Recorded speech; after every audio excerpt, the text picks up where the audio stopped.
What is going on, champs? It is your boy Sultan. Welcome faces back to another Apex Legends video. Today I'll be going over how to get high kill games in Season 3. Thank you for joining me, and let's get into the video.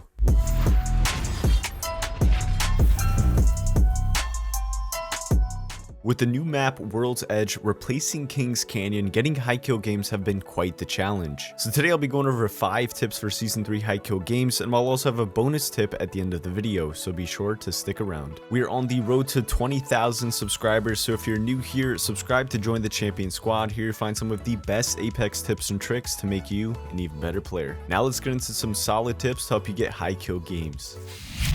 Alright, champion squad, I'm sure many of you have been experiencing a bit of a challenge when going for the 20 bomb on the World's Edge map. Now, even though I only got 19 kills in this gameplay, I've also gotten 18 and a back-to-back 17 kill game, so I basically have a really good grasp on the foundation that you need to have you on your way to a 20 bomb in Season 3. So let's get into the first tip I have for today, which is landing at the best high traffic areas. Where you choose to drop will have a massive impact on how many players you are going to come across, especially with how big the new map is. So with that said, hands down, my favorite place to land is Capital City. I chose this area for a ton of reasons. So to start, this area is generally still in the safe zone after the first ring closes, since it's so centered on the map. I like to think of this place as the new Sultan, so definitely be on your toes as soon as you land. Now, majority of the time you land in this area, you will have teams coming to you instead of hunting a squad and wasting precious time. Now, obviously not all the time will you have to be able to stay in Capital City, but when you have to rotate, the next high action area isn't too far away. So you will indeed be able to find the next squad much easier. Now, some good places to rotate from Capital City would be either Train Yard, the Epicenter, or Fuel Depot. Now, the rotation will depend on many factors, such as where the next zone closes in at, or whether you are able to hear gunfire in any of those locations. Now, in Capital City, there are 2 buildings with 5 levels, including the roof. Both of these buildings are a perfect drop choice when landing at Capital City. Now, one of these buildings has a respawn beacon on top of it, which is a bonus if your teammates gets fully wiped, since you can respawn them quickly. It's also great for enemies to respawn their teammates if you killed them. Then you will have more chances of getting quick and easy elims. Alright, legends, now let's get into the second tip I have, which is using a good weapon loadout. With the new World's Edge map,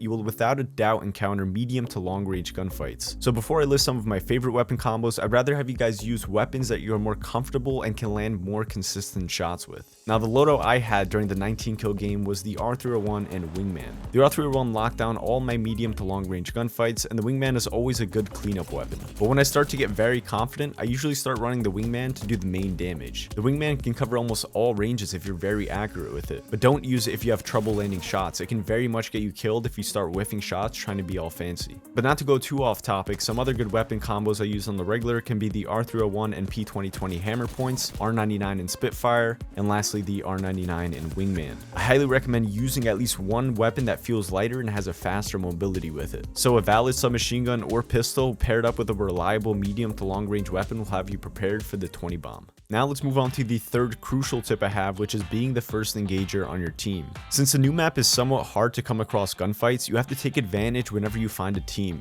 Always stay ahead of your team before encountering gunfights. What I like to do is ping where the gunfight will take place, then engage but not fully. You don't want to get knocked if your team is not around, so I like to have some slight banter fire to spare some time for my team to get to the actual gunfire. Now, while having some bullet exchanges, if you actually knock one player on the other team, that's going to give you an opening to get better positioning for the other 2 players. Now, when you're going for these high kill games, you want to be the player who is carrying the team and basically wiping the squads yourself. As I have said in the past, you want to try and be the star of the game and fight as many players as you can. So being the first one to engage on your team will give you an opportunity to get a quick knock on the other team. Then when you close the gap, it will be easier to eliminate 2 players trying to fight you rather than a whole squad. Alright guys, now let's jump right into the 4th tip I have, which is to keep your team alive. In the other high kill game videos I made, I mentioned to party up with 1 or 2 friends, but this time around I wanted to try it solo. So the game I got the 19 kills was solo and I had no mic in game chat. This is when you really need to take advantage of your pings and doing your best to let your teammates know where you are trying to engage next.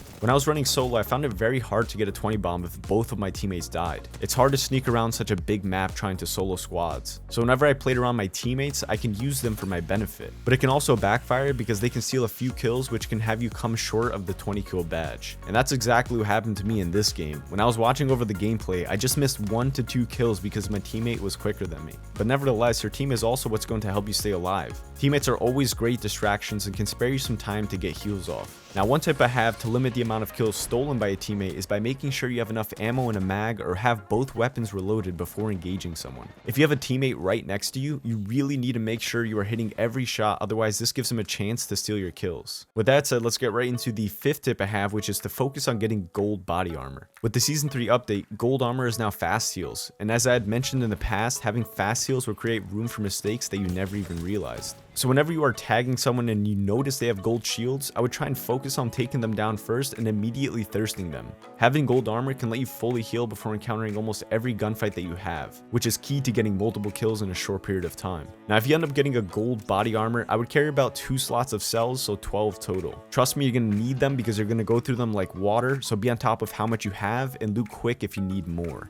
Same thing goes for ammo. Always make sure you are sitting on a good amount of ammo if you have the chance to do so. And always remember not to waste too much time looting. You are in control of the pace of the game. Normal players on your team don't have a 20 bomb mindset, so be sure to find an aggressive pace and ping your way to the next squad fight. Otherwise, your teammates will just spend all day looting if you don't decide to leave that area. And now, as promised, for the real champions who watched till this point of the video, the bonus tip is to keep track of how many players are left in the game. If you are getting close to the 20, check to see how many players or squads are still in the game. This will give you a better understanding of how aggressive you have to play during late game. I would say having around 10 kills with roughly 20 players alive will have you on your way to a 20 kill game. But also never underestimate yourself either. I've had so many games where I think I wouldn't even get close to a 20, but keeping an aggressive pace and always going in the direction of local gunfire can sometimes surprise you with how many players you eliminated. And as always guys, make sure to never give up after a few games, especially with this new map. Luck is an even bigger contributing factor when it comes to the 20 bomb for Season 3. A lot of things are going to have to line up in your favor, and the only way to give yourself a good chance is by constantly going for it hours at a time. Now, one thing I've noticed while going for 20 bombs, since I now have 4 in total, is that they can really burn you out after about 3 to 4 hours of going for it. I wouldn't stress over trying to get it in one day. Eventually things are just going to line up in your favor and you will feel so satisfied using the badge on your legend. But anyways, that is going to wrap up today's video. Thank you for spending a couple minutes every day with me. If you enjoyed today's video, don't forget to leave a like rating. It is always appreciated. Also, don't forget to subscribe and join the champion squad. We are on the road to 20,000 subscribers. I hope you guys have a fantastic rest of your day, and as always, this has been your boy Sultan. I'm signing off. Peace.